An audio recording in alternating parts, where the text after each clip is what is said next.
¿Desayunaron hoy? ¿Ninguno desayunó? Dos. Ninguno desayunamos, ¿no? Todas las corridas, nosotros somos 4 a las corridas para poder salir. Y la reina, ¿no? Que tiene, ¿no? Usted sabe, ¿no? Que las mujeres, las reinas, tienen sus movimientos más pausados. Entonces, dale, no, tranquilo. ¿A cuántos les gustaría comerse una buena hamburguesa?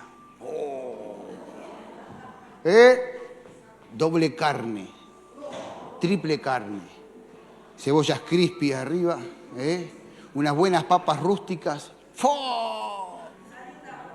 ¡Oh!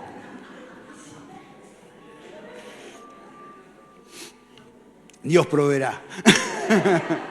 Está bueno, ¿no? La verdad que está rico y la verdad que comerse una buena hamburguesa de vez en cuando está bueno, ¿no? No está bueno, pero está bueno, ¿no? Y de repente te comes una hamburguesa así, no te entran, viste que no te entra en la boca, ¿no? Y la querés atacar de cualquier lado. Está bueno comerse una buena hamburguesa y disfrutar de una comida allí y poder disfrutar de una buena comida. ¿Y a cuántos les gustaría viajar en avión, por ejemplo, y que les sea más barato que el micro? ¿Les gusta o no? Bueno, a todos nos gustaría viajar en avión. Yo viajé una sola vez en avión. La única vez que viajé 14 horas de vuelo. Mamita. Así, todo doblado, porque ustedes se piensan que los aviones son bien chiquititos, son más chiquitos que el colectivo, los asientos, te dan las rodillas acá, todo, y 15 horas de viaje tuve hasta México. Y estaría bueno viajar, ¿no? A precio-costo. Y la verdad que estas cosas están buenas. Y me puse a analizar porque Dios me dio una palabra en esta semana para poder compartirte hoy, que tiene que ver con todo lo contrario. Porque está bueno comerse una buena hamburguesa, pero está mal abusar, ¿verdad o no? En el lugar donde más se consume comida rápida, que tiene que ver con hamburguesas, con panchos, es en Estados Unidos. Es el país con más índice de obesidad de todo el mundo. El 60% de sus habitantes sufren de obesidad, el 60%. Y el 43% de los jóvenes son obesos, de los niños son obesos. Está bueno comerse una hamburguesa, pero no abusar. ¿Y sabías que en los viajes de bajo costo que existen, hay viajes en Argentina que te sale más barato ir en avión que ir en micro, pero que no podés llevar valijas, solamente podés llevar una mochilita, porque la valija, cuando vos le pones una valija, te sale más caro el pasaje que cualquier línea aérea. Y se llama low cost las líneas, ¿no?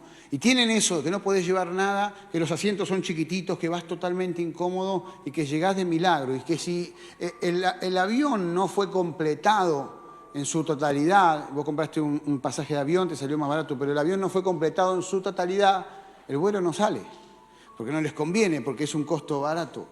¿Sabes qué? Me puse a pensar en esta semana, ¿cuántas veces nosotros queremos vivir comiendo comida rápida de manera espiritual y haciendo viajes baratos en nuestras vidas? Sin pagar un costo, sin pagar un precio, simplemente llegar porque nos conviene. ¿Cuántos atajos tomamos en la vida que se transformaron en malas decisiones? ¿Cuántas veces antepusimos nuestras pasiones o nuestras necesidades ante quizás la voluntad de Dios y resultó mal porque era más fácil tomar la primera medida? ¿Cuánta gente no está dispuesta a sufrir, verdad? Y me relacionaba, ¿a cuántos niños o cuántos chicos en la casa se le da de comer comida rápida, alguna hamburguesa, algo porque les gusta y no le dan de comer verdura, por ejemplo, que es sano? ¿Verdad o no? ¿Sí? ¿O cuántos tienen el dinero para pagar un viaje pero prefieren regatear para quedarse con más dinero y tolerar algunas inclemencias como la que te estoy contando? Muchas veces nosotros en la vida espiritual hacemos de la misma manera, pero lo importante es entender que Dios siempre nos da una oportunidad para poder vivir plenos para la gloria del nombre de Cristo. Por eso el título de esta predicación es Fast Food Low Cost. Comida rápida y bajo costo. Es lo que Dios me hablaba en esta semana. Y hay una palabra allí en la Biblia que justamente nos enseña y nos permite ver la realidad de que no podemos llevar adelante siempre porque algunas veces es necesario o algunas veces es lo único que tenemos. No podemos llevar adelante nuestra vida espiritual o nuestra relación con Dios siempre de esta manera. Comida rápida y a bajo costo. En algún momento deberemos invertir realmente en buscar al Señor, en tener una relación con Dios. En algún momento deberemos invertir en profundizar en el conocimiento de la palabra para que Dios pueda glorificarse. Amén. No está mal comer hamburguesas, a mí me encantan. No está mal hacer un viaje low cost de vez en cuando, pero no hacer un estilo de vida de esta condición. ¿Cuántos dicen amén a esto? Acompáñame, por favor, a 2 de Samuel, capítulo 6, verso 1 al 15. ¿Sabés? Te cuento, mientras buscas en la Biblia, te cuento que el pueblo de Israel se encontraba en guerra constantemente con los filisteos.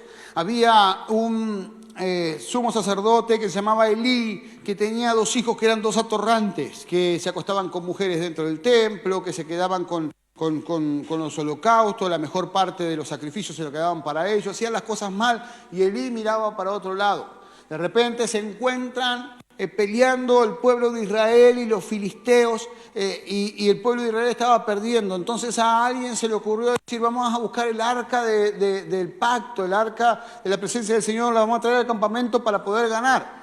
Llegaron con el arca, se la sacaron de prepo a este sacerdote que no estaba haciendo bien las cosas, que no tenía la autoridad suficiente para decir, no, el arca no se va de aquí porque no se podía mover de ese lugar. Se lo llevaron al campo de batalla, perdieron la batalla y le robaron el arca. Y de repente el Señor, valiéndose por sí mismo, lo ponen lo ponen como trofeo en un palacio del dios más importante que tenían los filisteos, que se llamaba Argón. Y de repente encuentran una estatua de Argón al otro día tumbada delante del arca. Levantan de vuelta la estatua, todo. Al otro día cuando van, encuentran que le faltan los brazos a la estatua y está tirada. La vuelven a levantar. Al tercer día encuentran una estatua de yeso arrodillada delante del arca, cambiando de forma. Ahí se dieron cuenta los filisteos que se habían metido en problemas. Comenzaron a tener enfermedades, tumores y tumores malignos. Entonces se dieron cuenta que era el arca. Desde que llegó el arca comienzan a los problemas. Entonces dijeron, vamos a mandar el arca de vuelta. Vamos a agarrar 2 bueyes y que se vaya donde quiera el arca. Y le vamos a poner un carro, lo vamos a subir ahí, vamos a hacer tumores de oro para honrar a este Dios y que se vayan, así nos libra la enfermedad. Y lo pusieron justamente de esa manera y lo largaron a los bueyes y los bueyes fueron ¿a dónde? A Israel.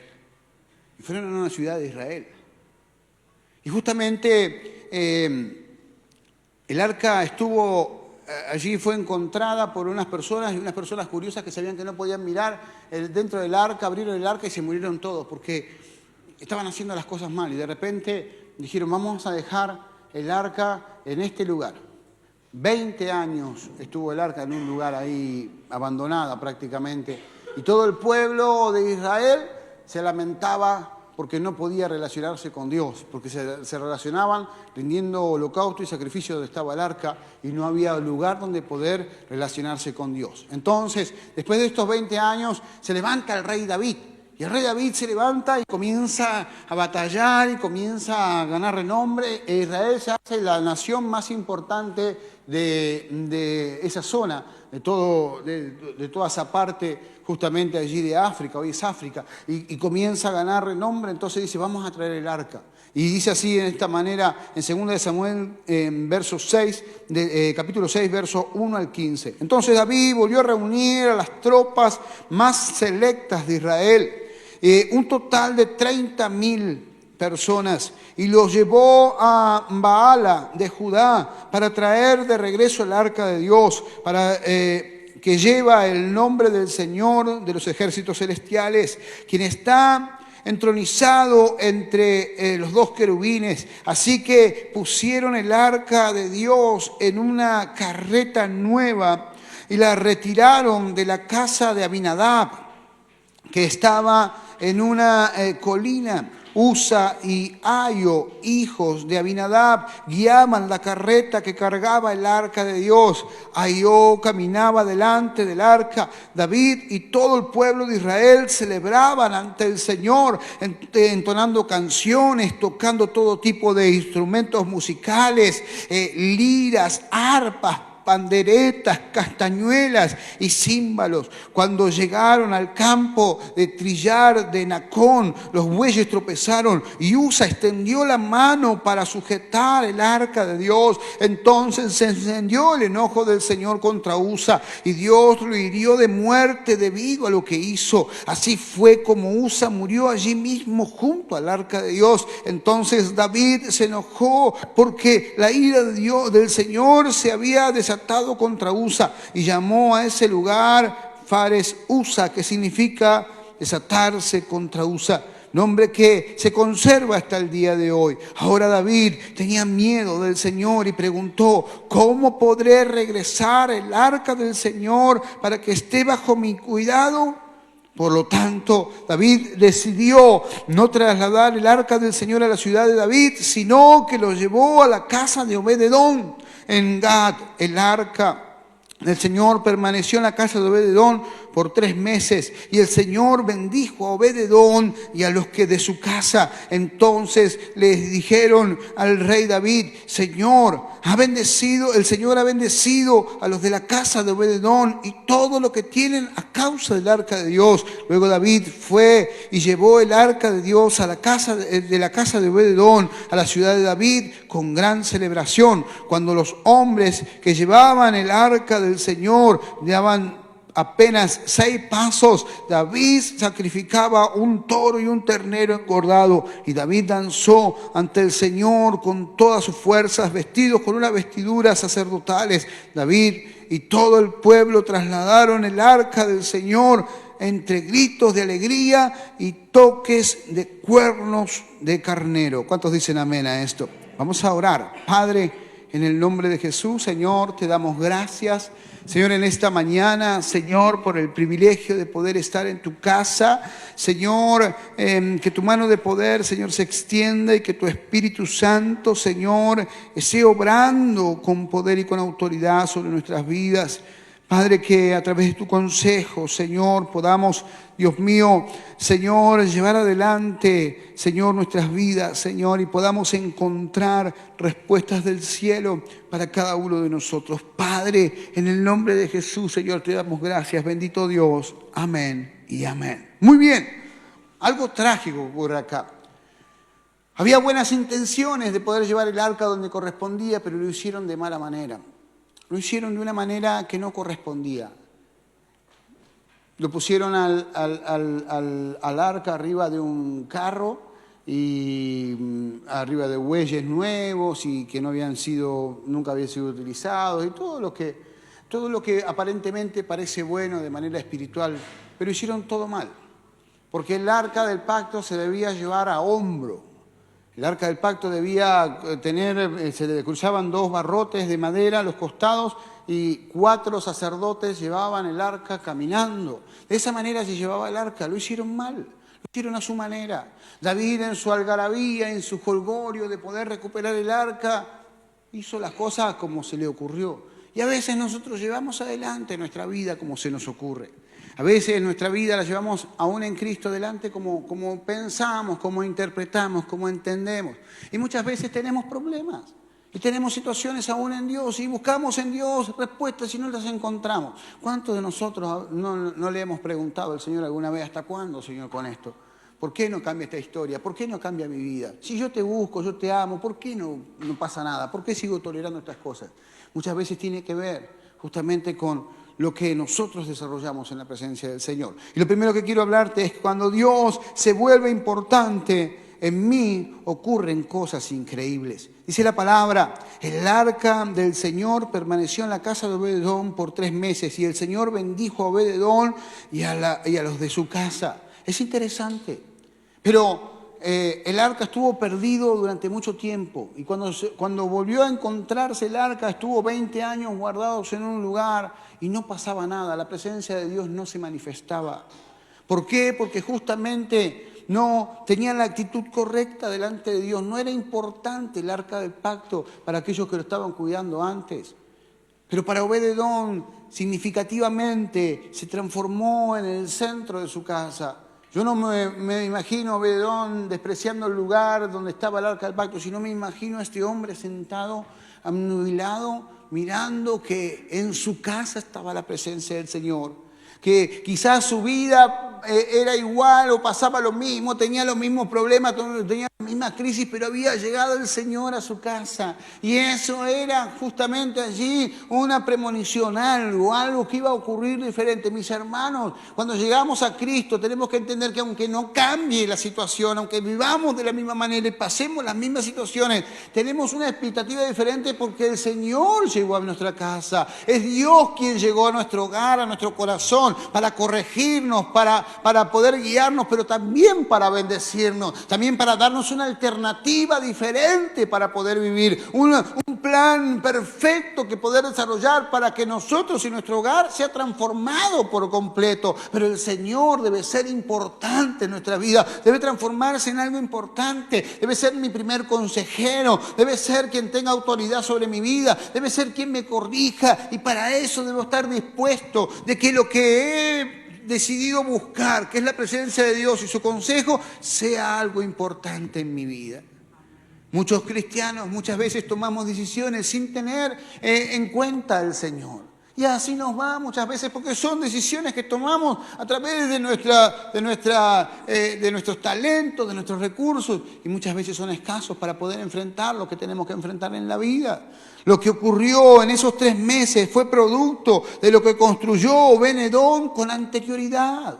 Seguramente amaba a Dios de una forma increíble. Él asumió el riesgo de tener el arca en su casa después de una tragedia y la honró. Le enseñó a sus hijos a honrar a Dios. Le enseñó la importancia de darle un lugar de privilegio en su casa y en su corazón. Y en el momento oportuno, la gloria de Dios lo visitó. No fue porque simplemente dijo, bueno, déjala acá, yo lo voy a mirar, y no la puedo tocar, pero la voy a mirar ahí, que no le pase nada. No, él construyó, amaba al Señor, y seguramente anhelaba que la presencia de Dios los visite. Él enseñó a sus hijos a honrar a Dios. Él enseñó justamente allí a honrar a su casa y darle el primer lugar en su casa. Muchas veces nosotros cruzamos y pasamos situaciones difíciles en nuestro hogar con nuestros hijos porque no le enseñamos a honrar al Señor. No le mostramos que realmente Dios es la salida para todas las crisis y para todas las dificultades. Simplemente es algo más. Y allí donde comienzan las crisis. Pero Obed-Edom seguramente cultivó toda su vida honrando al Señor, aunque el arca no estaba y no producía nada y la presencia de Dios no se manifestaba. Porque esto no es por percibir o por sentir, esto es por fe. Obed-Edom era un hombre de fe. Creía que Dios seguía reinando y que Dios tenía poder para revertir las circunstancias. Y esa fe lo llevó a que en un momento determinado la gloria de Dios lo visite. Y dice la palabra que el Señor bendijo a Obed-Edom, a él y a todos los de su casa. Sus hijos, sus nietos, sus bisnietos, sus empleados, sus vecinos, sus amigos, sus parientes, todos fueron bendecidos. Porque cuando Dios bendice, no se guarda nada. Bendice en abundancia. Pero es interesante porque Él justamente desarrolló algo que luego se manifestó. No fue una comida rápida. No fue un ataque de desesperación. Conozco un montón de gente, y yo incluido lo he hecho un montón de veces en medio de una crisis, de ir corriendo al Señor. ¡Ay, Señor! ¿Por qué me pasa esto? Sin haber orado, sin haber buscado respuestas de parte de Dios antes de tomar una decisión. ¿A alguno le pasó? A usted, acá no, pero en el otro lado, algún creyente que conoce por ahí que dijo, siempre corre cuando tiene problemas y yo, ¿sabes? La veces que escuché, pastor, pero si te dije que no hagas eso, pero bueno, es interesante. Segundo, o en realidad dentro de este punto, nada ocurre de la noche a la mañana y menos en Dios, pero sí que ocurre. Nada ocurre de la noche a la mañana en Dios, nada es de la noche a la mañana. Dios no te bendice de la noche a la mañana. Dios no restaura tu familia de la noche a la mañana. Dios no te sana de la noche a la mañana. Pero que ocurre. ¿Y sabes por qué no lo hace de la noche a la mañana? Porque Dios no es magia. Dios es un Dios de relación. Un Dios que te abre los brazos para recibirte cada vez que pecamos, cada vez que nos equivocamos, pero también cada vez que tenemos una necesidad. Y en esa relación va transformando mi vida, entonces mi matrimonio restaurado, porque yo cambio y no soy la persona que era antes, sino soy la persona que necesita mi cónyuge o mis hijos. Y Dios no me sana de la noche a la mañana porque debe dejar sentado en mi interior de que Él es el que obra el milagro, el que abre puertas y cambia realidades, el que transforma circunstancias. Y no fue producto de la casualidad o de un médico que atinó justamente con los remedios o lo que fuese. Dios transforma nuestras vidas por completo. ¿Por qué te va a bendecir? ¿Por qué va a bendecirte el Señor si no aprendiste a administrar? ¿Para que lo pierdas? ¿Para que tu postrer estado sea peor? Porque no solamente vas a estar empobrecido, sino que también te vas a querer morir porque teniendo la oportunidad la desperdiciaste. No, Dios no funciona de esa manera, porque todo lo que Dios te da es para bendición y es para acercarte cada vez más a su presencia y al cielo. Pero ¿qué ocurre? Ocurre. Dios comienza a obrar. Cuando se transforma el Señor en mi relación más importante, Dios comienza a obrar con poder y con autoridad. Dios comienza a manifestarse con libertad. Restarle la importancia a Dios en la manera de relacionarnos con Él hace que perdamos el tiempo, que nos frustremos por la falta de resultados. El minimizar mi relación con Dios, el orar solo 5 minutos, no buscar su consejo, no buscar en su palabra, en ser simplemente allí, hacer una rutina de nuestra vida cristiana, no trae resultados. Primera de Samuel, capítulo 7, versos 1 y 2, está justamente allí donde aparece lo que te narré recién, lo que aparece cuando aparece el arca solo con el carro. Y dice, entonces los hombres de Querén Jearim fueron por el arca del Señor, la llevaron a la casa de Abinadab. Este fue el que cuidó antes de Obed-edom el arca. Abinadab, que estaba en la ladera, y comisionaron a sus hijos Eleazar para que se encargaran de ella. El arca permaneció en Querén Jearim mucho tiempo, 20 años en total. Durante ese tiempo todos los israelitas se lamentaron porque la presencia del Señor los había abandonado. 20 años tuvo el arca en su casa y sentían que el Señor lo había abandonado, no pasaba nada. ¿Cuál era la diferencia entre la casa de Obed-edom y la casa de Abinadab? Su relación. El lugar que ocupaba el Señor en su vida. En la casa de Abinadab no ocurrió absolutamente nada, porque solo cumplieron con la obligación de tener el arca. Aun cuando hubo ocurrido el milagro increíble de que Dios se liberara solo de la mano de los filisteos. Tremenda diferencia. Después de lo milagroso, no le da importancia. Y Obed-edom, después de una catástrofe, honra al Señor como nadie. Muchas veces nosotros recibimos de parte de Dios algo y decimos gloria a Dios, le damos gloria al Señor, pero es como si nada. Es como si el Señor nos debiera algo. Entonces lo que hace, lo hace porque me lo debe. Dios restauró mi familia porque yo empecé a congregar. Nada que ver, absolutamente nada. Se me pegó eso de los chicos, nada que ver. No me lo puedo sacar de la cabeza estos chicos. Pero nada que ver, no ocurre de esa manera. Dios no te honra porque comenzaste a hacer lo que tenías que hacer. Porque esa es tu responsabilidad. Congregar es tu responsabilidad. Dios no te va a honrar porque congregues. En lo económico, diezmar, es tu responsabilidad. Dios no te va a honrar por eso. Dios te va a bendecir porque hay una promesa de parte de Dios. Pero la honra viene cuando fuera de mi responsabilidad yo comienzo a glorificar y honrar al Señor. En la casa de Abinadab dijeron, bueno, es mi responsabilidad, lo pongo ahí, cerramos con llave porque sabemos que el arca es peligrosa, que quede ahí y cuando quiera salir que salga. Si total se vino en carro solo, que salga solo. Pero Obed-edom dijo, no, tengo la presencia del Señor en mi casa. Esto se va a poner bueno. Mirá que tenés al lado, decirle, cuando está la presencia de Dios en tu casa se pone bueno el asunto.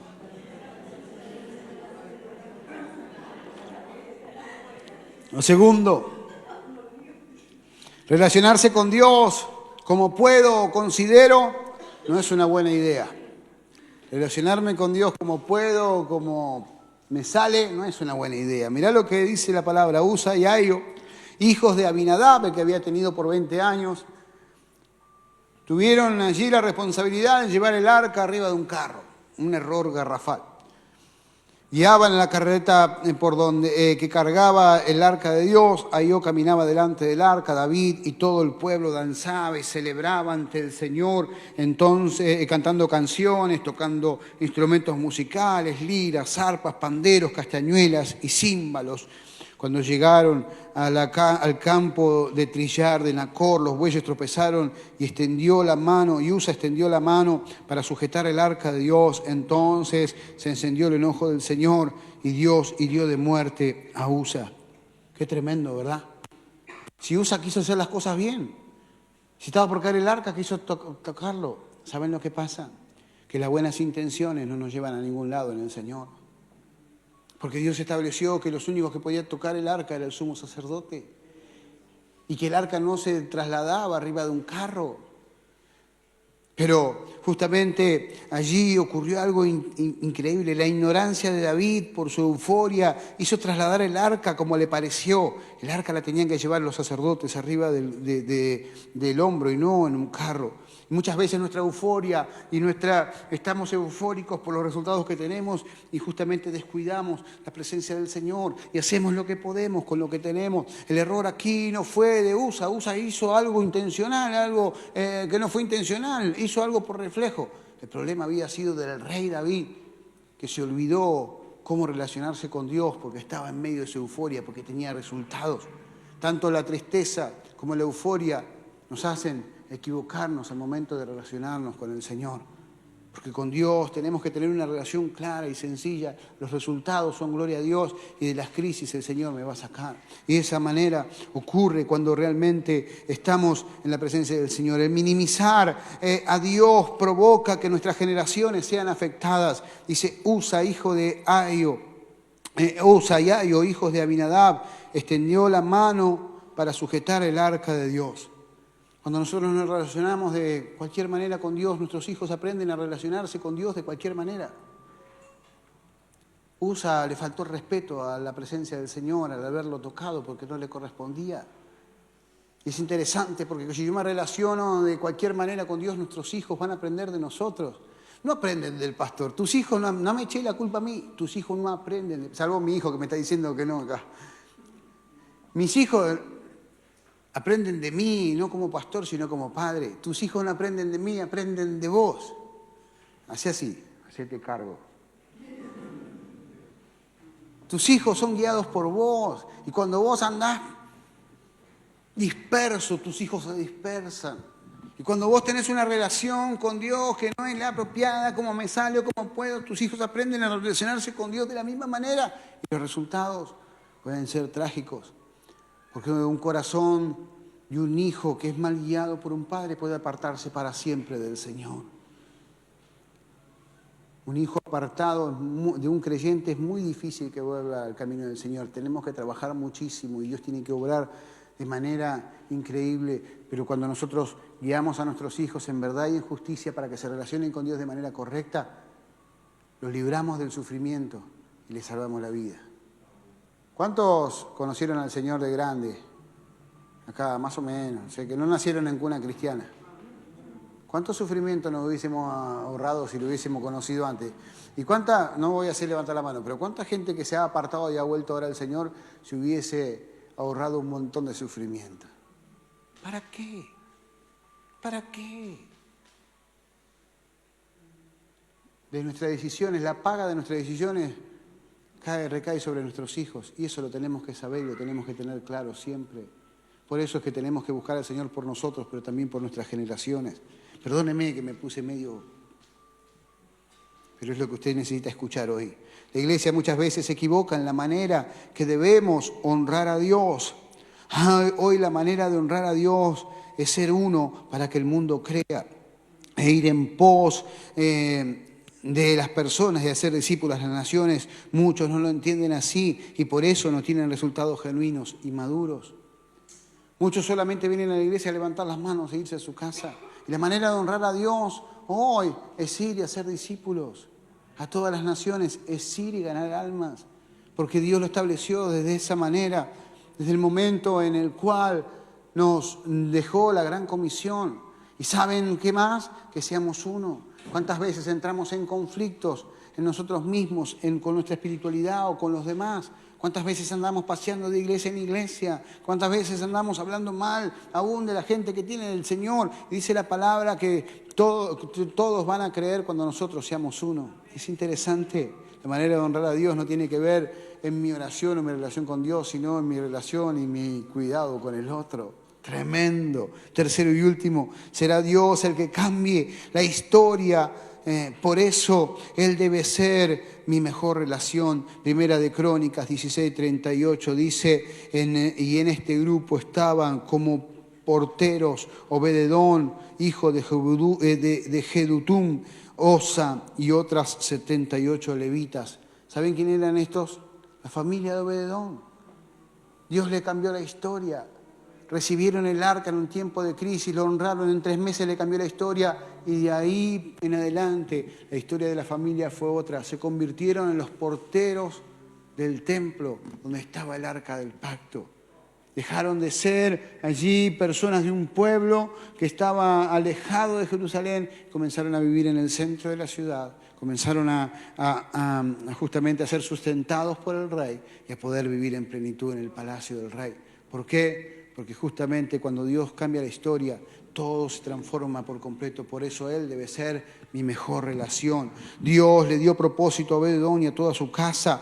Antes estaban en una ciudad haciendo sus cosas, ahora estaban encargados de cuidar el arca para siempre, y así lo hicieron. Hasta que el arca desapareció, la familia de Obed-edom fue guarda del arca. Dios no nos convirtió en iglesia, a vos y a mí, justamente, y nos dio el propósito. Y el propósito es impensado. Por ejemplo, quiero que entiendas esto. Muchas veces nosotros venimos a la iglesia y venimos a buscar por nuestras necesidades o nuestros problemas, y está bien. Pero tenés que entender que la iglesia fue determinada por Dios para ganar el mundo, para Cristo. Que vos y yo llegamos a la iglesia para ser transformados, para que podamos ser de bendición para otros. Y te voy a dar un ejemplo, claro y concreto.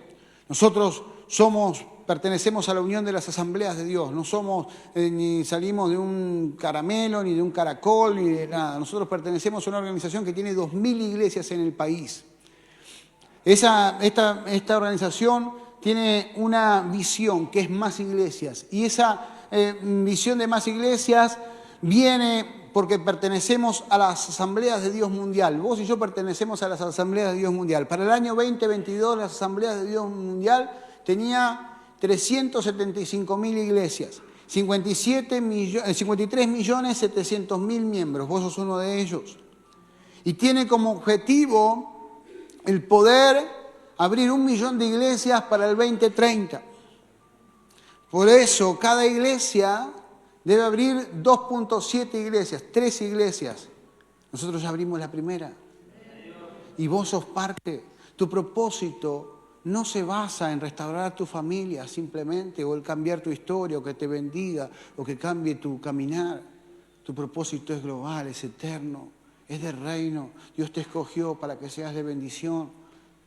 Dios te escogió para que puedas vivir en plenitud. Obed-edom fue la alternativa diferente que cambió la historia, como vos sos la alternativa diferente. Seguramente en tu casa no buscan del Señor. Seguramente tenés parientes o amigos que no quieren saber nada con Dios.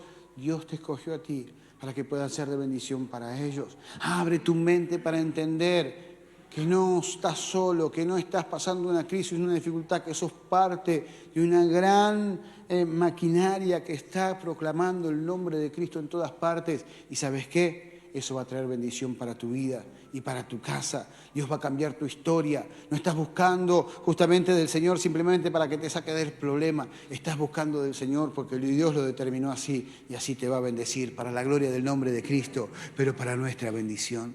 Y es interesante porque a veces pensamos que somos insignificantes, que venimos a la iglesia, nos sentamos y somos parte. No, sos parte.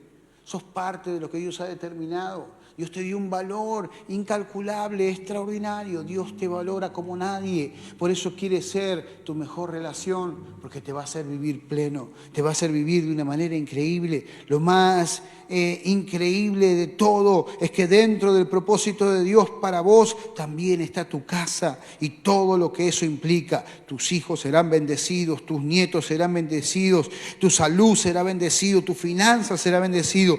Todo Todo está cubierto bajo la unción que desata el propósito de Dios en tu vida, para la gloria del nombre de Cristo. Dale un aplauso al Señor.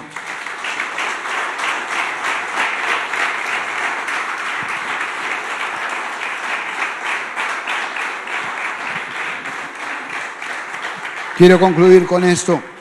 Qué bueno es entender que nada te define más que la relación que tenés con Dios. Si la profundizamos lo suficiente, entonces vamos a vivir de victoria en victoria y de gloria en gloria, para la gloria del Padre, pero para nuestra bendición. ¿Cuántos dicen amén a esto? Saben, pensaba en la palabra. Todo el Nuevo Testamento habla de eso. Desde Hechos 9 hasta Judas, que es el último libro de antes de Apocalipsis, la Biblia dice, sos importante, gana almas, abran iglesias, consolídenlas. Todo el tiempo dice lo mismo, porque es la manera de honrar al Señor, y Dios honra a los que le honran. Así que, si hasta este momento tenías una visión escasa, tenías una relación escasa con Dios, es el momento de darle el mejor lugar al Señor. Y Dios se va a encargar de bendecir. Y acordate, tu casa será transformada, tu casa será bendecida. Y lo que no ocurrió en años va a ocurrir en un abrir y cerrar de ojos, porque Dios no miente. ¿Cuántos dicen amén a esto? ¿Por qué no te pones en pie allí donde estás por un instante?